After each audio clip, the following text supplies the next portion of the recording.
صفحہ نمبر 159۔ وہ اسے قیمتی موتی سے تشبیہ دیتے ہیں، سرسوں کے دانے سے تشبیہ جو بڑھ کر بڑا درخت بن جاتا ہے، اور اس کو ایسے جال سے تشبیہ دیتے ہیں جو سمندر میں ڈالا جاتا ہے اور بہت سی اچھی اور بری مچھلیاں پکڑتا ہے۔ اس میں ایک ناصحانہ پہلو ہے۔ یسوع کے مقلدین کو بادشاہی میں موافقت یا مخالفت کو چننا تھا اور آخری عدالت کے لیے تیار ہونا ہے، جس میں نیکوں کو تو اجر ملے گا اور بدوں کو مسترد کیا جائے گا۔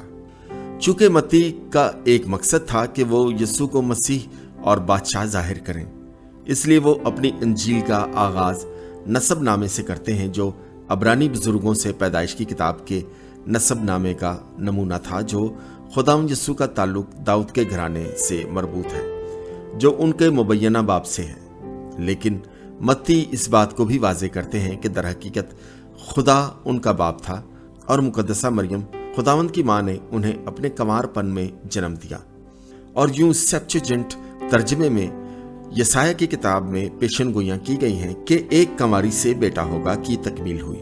یہ متی ہی ہیں جو یسوع کے متعلق بتاتے ہیں کہ اگرچہ ان کی پرورش گلیل کے ناصرت میں ہوئی، لیکن وہ در حقیقت داؤد کے شہر یہودیہ کے بیت لحم میں پیدا ہوئے۔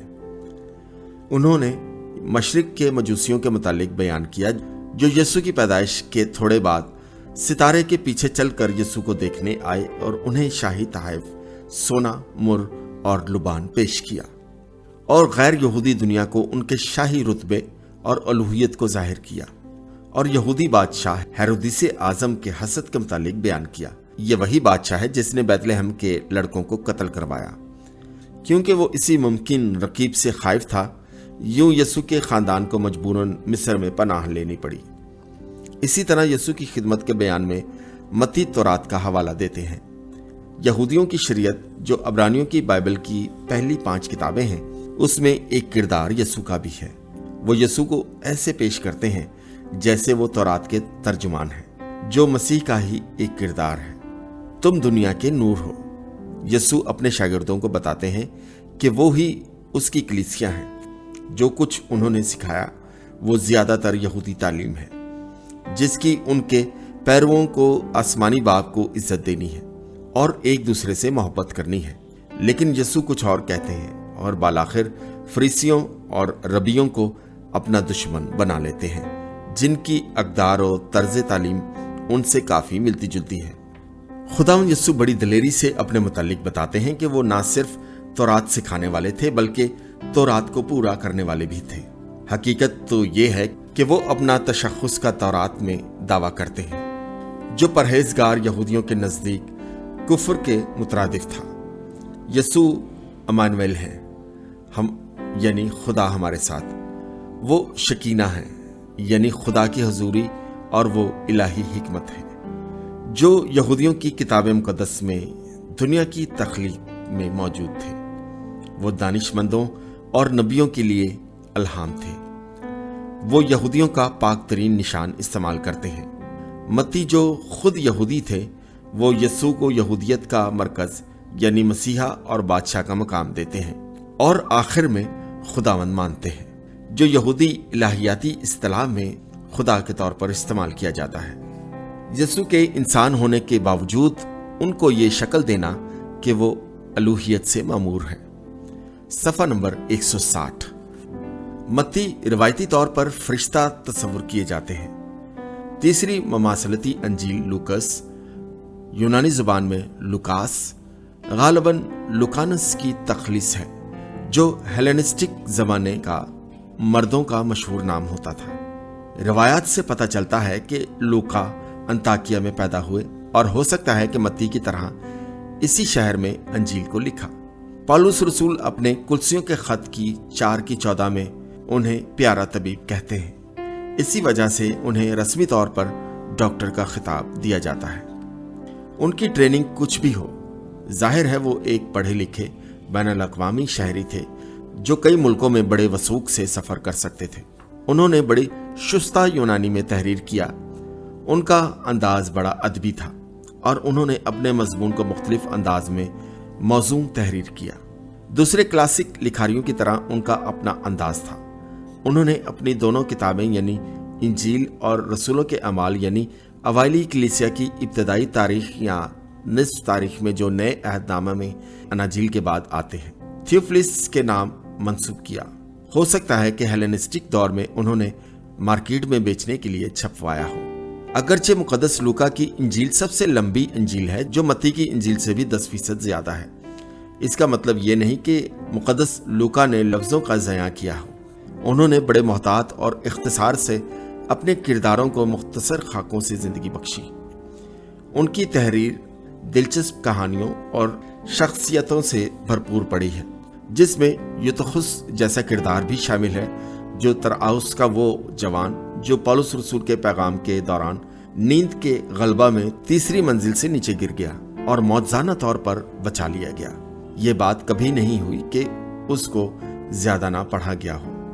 حالانکہ یہ بات یقینی ہے کہ لوکا غیر یہودی تھے، وہ یہودیت کی تعظیم کرتے تھے اور یونانی سیپٹوجنٹ میں کلام مقدس کو اچھی طرح جانتے تھے۔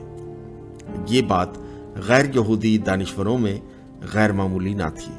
ان میں سے بہت سارے یہودی وحدت خدا کے مضبوط اخلاقی احساسات کی قدر کرتے تھے۔ ہم تصور کر سکتے ہیں کہ لوکا نے یہودیت کو جاننے کے بعد مسیحیت کو قبول کیا۔ لاادری علماء نے ایک زمانہ میں یہ رائے دی کہ مقدس لوکا نے مسیح کی پیدائش پر حکومتی مردم شماری کو گھڑا ہے، یعنی اس واقعہ نے یوسف اور مریم کو یسوع کی پیدائش سے پہلے ناصرت کا اپنا گھر کئی میل چھوڑ کر بیت لحم جانا پڑا۔ لیکن مزے کی بات یہ ہے کہ آثار قدیمہ نے اسے بھی ثابت کر دیا ہے، کم از کم اس مردم شماری کا واقع ہونا۔ 1970 عیسوی میں بحیرہ مردار کے قریب متروک غاروں کی دریافت پر ایک ایسا خط ملا جس میں دوسری صدی کے آغاز میں ایک یہودی بباتا نامی عورت اپنے شوہر کو اپنے گھر سے جو بحیرہ مردار کے جنوب میں تھا، ربات جو اب اردن میں ہے، گئی تاکہ مردم شماری کروا سکے۔ وہی یونانی لفظ ایپوگریفسٹیا رجسٹرڈ کروانا ہے جو مقدس لوکا نے اپنی انجیل میں لکھا ہے۔ اس قسم کی مردم شماری اور انتظامی امور کی تکمیل رومی دور میں بڑی تکلیف دہ تھی۔ ایسا پرصعوبت سفر رجسٹرڈ کرانے کے لیے عام تھا۔ صفحہ نمبر 161۔ ان چشمدید گواہوں میں جن سے مقدس لوکا نے پوچھا ایک مقدسہ ماں مریم تھی، جو روایات کے مطابق جو خداوند یسوع کی موت کے بعد کئی سال یروشلم میں رہیں، اور جن سے مقدس لوکا نے پولس رسول کے ہمراہ یروشلم کے سفر میں ملاقات کی۔ مقدس لوکا نے مقدس متی کی طرح اپنی انجیل میں خداوند یسوع کی پیدائش کی کہانی شامل کی ہے، لیکن یہ بالکل مختلف ہے۔ اس میں مقدسہ مریم اور خداوند یسوع کی ابتدائی خاندانی زندگی شامل ہے۔ یہ مقدس لوکا ہی ہیں جنہوں نے بتایا کہ یوحنا بپتسمہ دینے والے اور یسوع ایک دوسرے کے کزن تھے۔ انہیں یہ معلومات دینے والی ماں مقدسہ مریم ہی تھی۔ ہم سوچ سکتے ہیں کہ یروشلم میں کسی شام ان کی طویل گفتگو ہوئی ہوگی۔ مقدس لوکا نے انجیل کے پہلے 2 ابواب میں مقدسہ ماں مریم کو مرکز نگاہ بنایا اور اس کہانی کو مقدسہ مریم کے نقطہ نظر سے بیان کیا۔ ان کا جبرائیل فرشتے سے ملنا اور یسوع کے جنم لینے کے لیے رضامند ہونا، ان کا اپنی کزن الشبا جو یوحنا بپتسمہ دینے والے کی ماں تھی سے ملنا، ان کا یروشلم میں بچے کے ختنہ کے لیے ہیکل میں جانا اور بعد ازاں انہیں خدا کو پیش کرنا، اور جب یسوع 12 سال کے تھے تو ایک بار پھر ہیکل میں اپنے پورے خاندان کے ساتھ جانا۔